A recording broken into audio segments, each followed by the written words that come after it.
Hello दोस्तों, SS teaching centre में आप सबों का एक बार फिर से स्वागत है। और आज के इस वीडियो में हम लोग बात करने वाले हैं ध्रुवीय आणविक ठोस के बारे में। दोस्तों, ये जो टॉपिक है आपकी कक्षा 12 के रसायन शास्त्र के पहले पार्ट यानी कि ठोस अवस्था, जिसको अंग्रेजी में सॉलिड स्टेट कहते हैं। ये फर्स्ट चैप्टर का टॉपिक है, लेकिन इसका महत्व बाकी अन्य एग्जाम्स में भी है, चाहे एसएससी हो, रेलवे हो, या आपका एसटीईटी हो, यूपीएससी, बीपीएससी हो। जहाँ भी रसायन शास्त्र से प्रश्न आता है वहाँ पे ये वीडियो काफ़ी महत्वपूर्ण हो जाता है। तो हमारे चैनल को सब्सक्राइब कीजिए और आगे बढ़िए। चलिए आगे आते हैं और हम लोग देखते हैं कि ध्रुवीय आणविक ठोस क्या होता है। तो मैं आपसे एक बात बताना चाहता हूँ आज, कि कोई ज़रूरी नहीं कि साइंस में डेफिनेशन को रट के ही आप नॉलेज ले सकते हैं या एग्जाम में अच्छा नंबर ला सकते हैं। आपको एग्जाम में साफ साफ लिखा रहता है कि अपनी भाषा में उत्तर दे। तो उनके लिए एक टेक्निक बताता हूँ। जो लोग ऐसे छात्र हैं जिनको याद करने में तकलीफ होता है, जिनको याद नहीं कर पाते हैं बातों को ज़्यादा दिन तक, तो उन लोगों के लिए भी मेरे पास एक खास नुस्खा है। और ये नुस्खा क्या है कि बहुत सारे ऐसे वर्ड होते हैं साइंस में कि उसी वर्ड में उसका डिफिनीशन छुपा होता है। जैसे इसको देखिए, इसके वर्ड में ही इसका डिफिनीशन है। जैसे ठोस तो आप समझते होंगे, हम पीछे से चलते हैं, ठीक है, पीछे की तरफ से। ठोस तो आप समझते हैं। अच्छा, आणविक है। पिछले वीडियो में हमने बताया था आणविक ठोस का मतलब होता है ऐसे ठोस जो अणुओं से मिलकर बने हो। तो यहाँ तक तो क्लियर है। अब बच गया ये ध्रुवीय। तो देखिए, आप यहाँ पे क्या ऐड कर सकते हो या क्या एक्सपेक्ट कर सकते हो। यहाँ पे आप ऐसे कह सकते हो कि ऐसे ठोस या ऐसे आणविक ठोस जो इस प्रकार के अणुओं से मिलकर बना हो, जिनका नेचर ध्रुवीय हो, यानी जिनकी प्रकृति ध्रुवीय हो। बस हो गया, ऐसे भी कर सकते हैं। दूसरा ये है कि आप ऐसे भी लिख सकते हैं कि वे सॉलिड्स जो ऐसे मॉलिक्यूल्स से बने हो जिनका नेचर पोलर हो, पोलर मॉलिक्यूलर सॉलिड कहते हैं। ये एक काम चलाऊ परिभाषा है। एग्जाम में नहीं लिख के आने से अच्छा है कुछ तो लिख कर आया जाए, ठीक है। अगर जहाँ 2 नंबर मिलने वाला है वहाँ 1 नंबर भी मिलता है तो चलेगा। अगर हम नहीं लिखेंगे तो हमें तो 0 मिलने वाले हैं।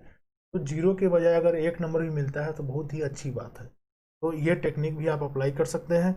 दूसरा है कि इसका डिफिनीशन अगर आप अच्छे से समझते हैं तो आप एग्जाम में लिख के आ सकते हो। डिफिनीशन क्या कह रहा है फ्रेंड्स? कह रहा है कि वे आणविक ठोस जिनमें अवयवी कणों के रूप में ध्रुवीय सहसंयोजन बंध द्वारा निर्मित अणु पाए जाते हैं, ध्रुवीय आणविक ठोस कहलाते हैं। ये इसका डिफिनीशन है कि ऐसा ठोस जिसमें इस तरह का अणु पाया जाए जिसके निर्माण में सहसंयोजन बंध का प्रयोग हुआ हो, लेकिन वो सहसंयोजन बंध ध्रुवीय नेचर का होना चाहिए। बार बार ध्रुवीय आ रहा है, इसको हम और डिटेल से समझेंगे, लेकिन पहले आप इसका एग्जाम्पल देखिए। ध्रुवीय आणविक ठोस का एग्जाम्पल है HCl और SO2। तो चलिए हम लोग फ्रेंड्स HCl को ही पकड़ते हैं और उसी से समझते हैं कि ये जो शब्द आया है यहाँ पे, ये ध्रुवीय सहसंयोजन बंध, ये क्या होता है।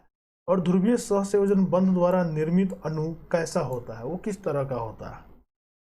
तो आपके सामने HCl का मैंने एक अणु लिया है। उस अणु को आप गौर से देख सकते हैं। HCl के एक अणु में एक साइड में हाइड्रोजन होता है और एक साइड में क्लोरीन होता है।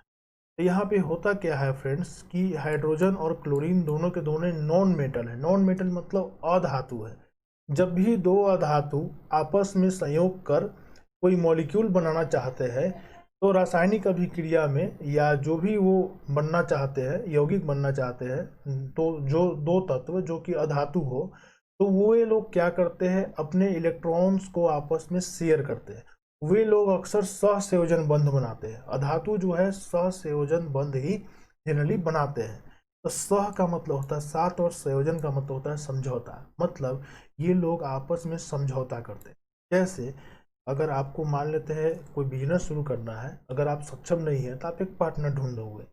तो दो पार्टनर मिलकर अगर किसी बिजनेस को स्टैब्लिश करना चाहते हैं तो वे लोग अपना अपना शेयर मिलाते हैं, और साथ ही उनके बीच में एक बॉन्ड बनता है, एक समझौता होता है कि ठीक है मेरा इतना शेयर है, मेरा इतना शेयर है, और आगे चल के जो है जो भी प्रॉफिट वगैरह होगा वो इस तरह से बटेगा और कंपनी आगे ऐसे चलेगी। इस तरह से काम चलता है। तो वहीं का यहाँ पे क्या करता है, क्लोरीन अपना एक इलेक्ट्रॉन और हाइड्रोजन अपना एक इलेक्ट्रॉन शेयर करता है। दोनों एक एक इलेक्ट्रॉन शेयर करके HCl का एक मॉलिक्यूल बना लेते हैं। यहाँ तक तो ठीक है। तो अब आप समझ गए होंगे सहसंयोजन बंध द्वारा निर्मित अणु, ये यहाँ तक आप समझ चुके हैं। यानी कहने को तो ये यहाँ तक आप समझ चुके हैं कि सहसंयोजन बंध द्वारा निर्मित अणु कैसा होता है, कौन है। जैसे आपके सामने है HCl, लेकिन यहाँ एक शब्द आया है ध्रुवीय। ये ध्रुवीय क्या कहना चाह रहा है, देखिए यहाँ पे क्या होता है, जैसे पार्टनर मिलकर बिजनेस शुरू कर लिया, लेकिन कभी कभी देखा जाता है कि उस बिजनेस में एक पार्टनर ऐसा होता है जो सिर्फ अपना ही फायदा ढूंढता है। वो चाहता है अपने शेयर और प्रॉफिट के साथ साथ वो सामने वाले के शेयर और प्रॉफिट को भी अपने पाले में कर ले। तो यहाँ भी फ्रेंड्स ये जो क्लोरीन है ये भी वो उसी तरह का लालची पार्टनर है। एक लालची एटम होता है, लालची एलिमेंट होता है जो हमेशा इलेक्ट्रॉन का भूखा होता है। तो ये क्या करता है क्लोरीन फ्रेंड, ये हाइड्रोजन के इस इलेक्ट्रॉन को अपनी ओर झुका लेता है। ले तो नहीं पाता है पूरी तरह से, लेकिन उसको अपनी ओर झुका लेता है। और मैंने पिछले वीडियो में भी बताया था कि जैसे ही कोई हाइड्रोजन या कोई भी एटम इलेक्ट्रॉन लूज करने की स्थिति में आ जाए या इलेक्ट्रॉन उससे दूर भागे तो उस पर धीरे धीरे प्लस चार्ज आना शुरू होता है। और वो जो प्लस चार्ज होता है वो पूरी तरह से नहीं आता है, वो पार्शियल यानी आंशिक रूप से आता है। और आंशिक रूप से आता है इसलिए इसको हम लोग डेल्टा प्लस कहते हैं। और चूंकि क्लोरीन पूरी तरह से इलेक्ट्रॉन ले नहीं पाता है इसलिए इस पर आंशिक रूप से ऋणात्मक चार्ज यानी पार्शियल निगेटिव चार्ज आता है। और इस तरह से फ्रेंड्स यहाँ बन जाता है दो ध्रुव। दो ध्रुव मतलब दो पोल बनता है धन ध्रुव ऋण ध्रुव, पॉजिटिव पोल निगेटिव पोल। इसलिए यहाँ जो ये सहसंयोजन बंध है फ्रेंड्स, इसका जो नेचर है वो ध्रुवीय नेचर है। यहाँ पे इलेक्ट्रॉन का खींचतान बहुत ज़्यादा है।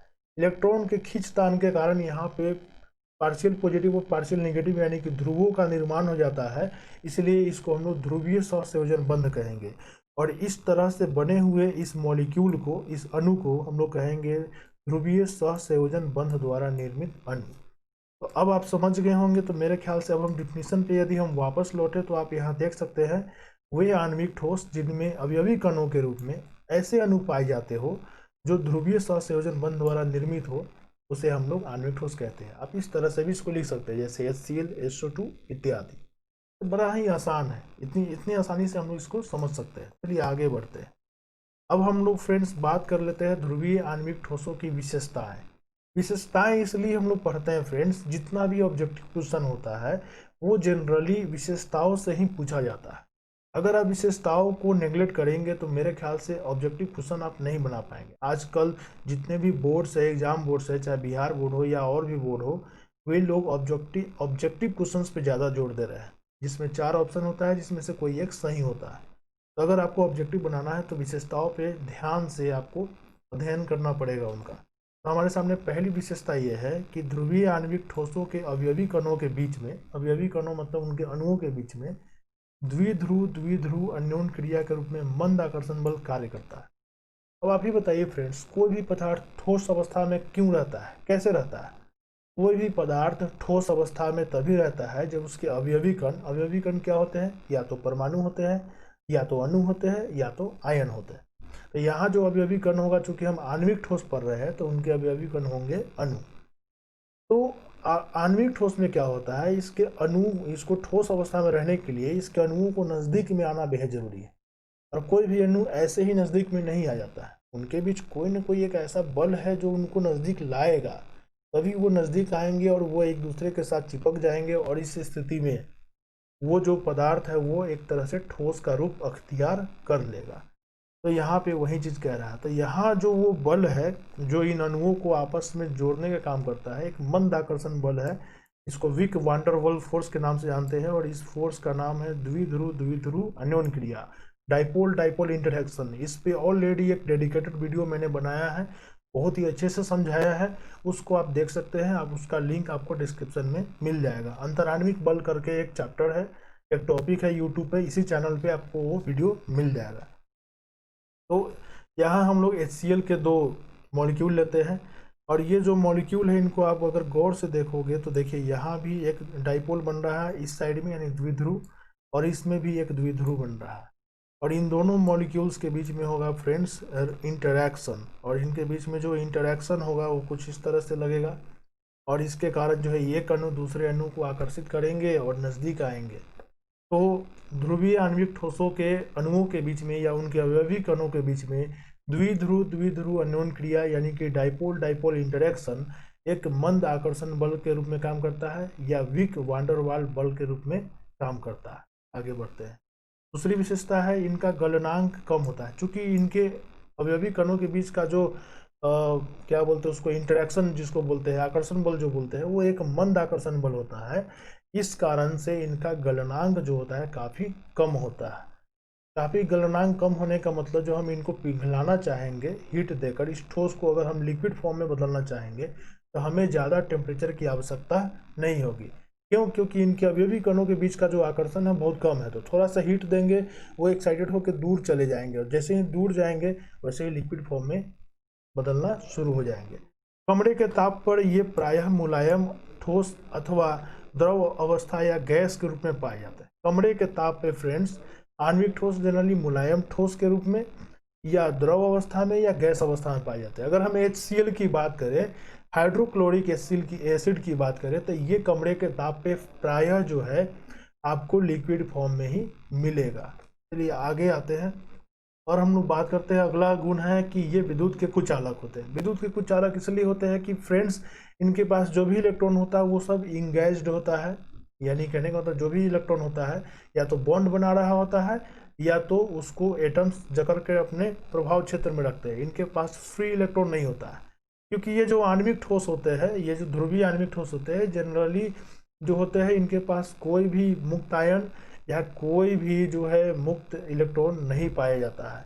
और चालक होने के लिए आवश्यक है कि किसी भी पदार्थ में या तो मुक्त आयन हो या तो मुक्त इलेक्ट्रॉन हो या उनके पास इलेक्ट्रॉन या होल्स का कॉम्बिनेशन हो, लेकिन यहाँ पे ऐसा कुछ नहीं होता, इसलिए विद्युत के कुचालक होते हैं। नेक्स्ट है इनमें कुल विद्युत द्विध्रुव आघूर्ण शून्य नहीं होता है, यानी इनमें टोटल इलेक्ट्रिक डाइपोल मोमेंट जो होता है वो शून्य नहीं होता। अब इलेक्ट्रिक डाइपोल मोमेंट क्या होता है इस पे ऑलरेडी एक वीडियो हम लोग डालेंगे। ऐसे तो वीडियो बनकर तैयार है लेकिन अपलोड नहीं कर पाए हैं उसको किसी कारण से, तो आपको जो है बहुत जल्द वो भी वीडियो मिल जाएगा, वहाँ पे आप उसको अच्छे से देख सकते हैं। तो फ्रेंड्स आज की इस वीडियो में इतना ही। ध्रुवीय आणविक ठोस हमने पढ़ लिया। अगले दिन हम लोग अगले तरह के ठोस के बारे में जानेंगे। तब तक के लिए थैंक यू। वीडियो अगर अच्छा लगा हो तो लाइक कीजिएगा, सब्सक्राइब कीजिएगा और शेयर कीजिएगा।